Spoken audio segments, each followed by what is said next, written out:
নমস্কার বন্ধুরা, রয়্যাল কিচেনে আপনাদের সবাইকে স্বাগতম। আজকে হাজির হয়েছি কাঁচা আমের জ্যাম বা জেলির রেসিপি নিয়ে। বাড়িতে খুব সহজেই আগার আগার পাউডার বা জেলিটিন ছাড়া কাঁচা আমের জেলি তৈরি করে নিতে পারবেন। আশা করি রেসিপিটি আপনাদের সবার খুবই ভালো লাগবে। যদি ভালো লাগে লাইক, শেয়ার, সাবস্ক্রাইব করে আমার পাশে থাকার অনুরোধ রইল। আর ভিডিওটি না কেটে শেষ অবধি দেখার অনুরোধ রইল। তো বন্ধুরা, আর দেরি না করে আসুন রেসিপিটি দেখে নেওয়া যাক। এখানে 3টে আম খোসা ছাড়িয়ে জলে 10 মিনিট ভিজিয়ে রেখেছি। এতে করে আমের ভেতরে যে কষ আছে কষটা বেরিয়ে যাবে। এবার আমগুলোকে খুব পাতলা করে কেটে নিয়েছি। ধুয়ে জল ছেঁকে কড়াইয়ের মধ্যে দিয়ে দেব। এবার এই আমের মধ্যে দিয়ে দেব 2 কাপ জল। আর আমটা ভালোভাবে সিদ্ধ হওয়ার জন্য দিয়ে দেব সামান্য একটু নুন দিয়ে আমগুলোকে ভালো করে নাড়িয়ে নিয়ে সিদ্ধ করে নেব। 4 মিনিট সময় ধরে আমগুলোকে সিদ্ধ করে নিয়েছি।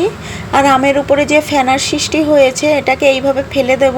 আর আমটা খুব ভালোভাবে সেদ্ধ হয়ে গলে গেছে। এবারে স্ট্যান্ডের ওপর সেদ্ধ করা আম ঢেলে দিয়ে জলটা ছেঁকে নেব। এই আমগুলো ছেঁকে শুধু জলটাই নেব।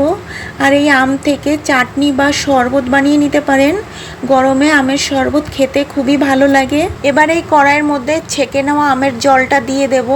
আর জলটা আমি কাপ মেপে দেব, তাহলে চিনিটাও মেপে দিতে সুবিধা হবে। আমগুলো সিদ্ধ করার জন্য 2 কাপ জল দিয়েছিলাম। আমটা সিদ্ধ করে 1 কাপ জল শুকিয়ে নিয়েছি। এবার এই কাপ মেপেই দেব 1 কাপ চিনি। আম সিদ্ধ করা জল যতটা ততটাই চিনি দিতে হবে। এবার মিডিয়াম টু লো গ্যাসে জাল করে চিনিটা গলিয়ে নিয়ে এর মধ্যে দেব 1 চামচ ভিনিগার দেওয়ার কারণে 1 বছর জ্যামটা সংরক্ষণ করে রাখা যাবে। এবার ভালো করে একটু নাড়িয়ে নিয়ে এর মধ্যে দেব 2 ফোঁটা গ্রিন ফুড কালার। যেহেতু এটা কাঁচা আমের জেলি, একটু গ্রিন কালার হলে দেখতে ভালো লাগে। তবে এটা একদমই অপশনাল, আপনারা না চাইলে নাও দিতে পারেন। ফুড কালারটা দিয়ে ভালো করে নাড়িয়ে মিশিয়ে নিয়ে 3-4 মিনিট মতো আমের এই জলটাকে জাল করে নেব। আমের জলটাকে জাল করে যখন এরকম একটা ঘনত্ব তৈরি হবে তখন গ্যাস অফ করে নামিয়ে নিতে হবে।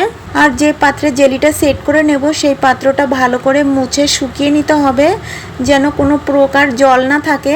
জল থাকলে বেশি দিন জেলিটা রাখা যাবে না, নষ্ট হয়ে যাবে। আর চেষ্টা করতে হবে কাচের পাত্রে জেলিটা সেট করার জন্য আমি এখানে একটি কাচের বয়ম আর একটি কাচের বাটি নিয়েছি। গরম অবস্থাতেই জেলির মিশ্রণটা এই কাচের পাত্রে ঢেলে দেব। এবার 2-3 ঘন্টা মতো রেখে দেব। এতে করে জেলিটা খুব ভালোভাবে সেট হয়ে যাবে। 3 ঘন্টা পর ফিরে এসেছি। দেখুন কত সুন্দর পারফেক্টভাবে জেলিটা সেট হয়ে গেছে। আপনারা যে নামে বলে থাকেন জ্যাম বা জেলি, এইভাবে বাড়িতে বানালে বাচ্চারা খুব পছন্দ করবে। এইভাবে বাড়িতে বানালে কমেন্ট বক্সে জানাতে একেবারেই ভুলবেন না।